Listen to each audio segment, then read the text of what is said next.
I spent most of my childhood in Africa, where you can't help but notice that a lot of things are very, very wrong.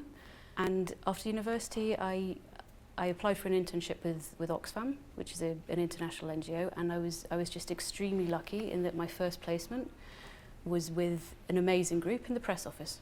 So it was immediately dynamic, interesting. It wasn't sitting around filing, and it was changing constantly. We were working on campaigns. We were working on things that cropped up constantly. You'd be in the middle of working on something, and then someone would say, "Oh, one of our colleagues has been kidnapped in Congo," and you'd have to run around and do things. So that was my first introduction to the NGO world, and I think that's what did it. And it was pure luck that I was posted into that particular department. I think it's extremely important for us to, as educators, not just to instill a sense of learning about theoretical concepts. I think it's extremely important that students have practical skills. And not only practical skills to apply to the outside world, but also ethics. And I'm not saying it has to be my set of ethics, but some kind of critical ethical awareness of how to interact with the world in a practical and moral manner, however each individual student defines that.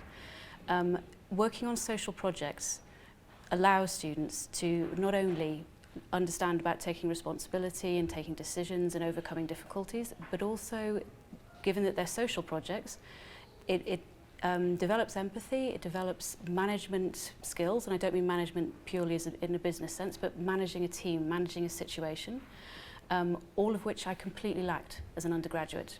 I went into the NGO world with tons and tons of theory and absolutely no practical experience whatsoever.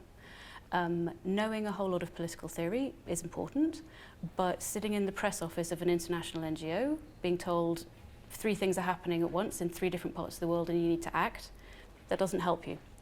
You need a combination of both. So the importance of these kind of practical internships and practical projects at an undergraduate level is to really kind of not just instill things in students, but because that assumes that students kind of blank slates, which they're not, but to encourage students to express their kind of social awareness, their moral issues, their social understanding, to develop it in a kind of practical way that brings people together rather than dividing them.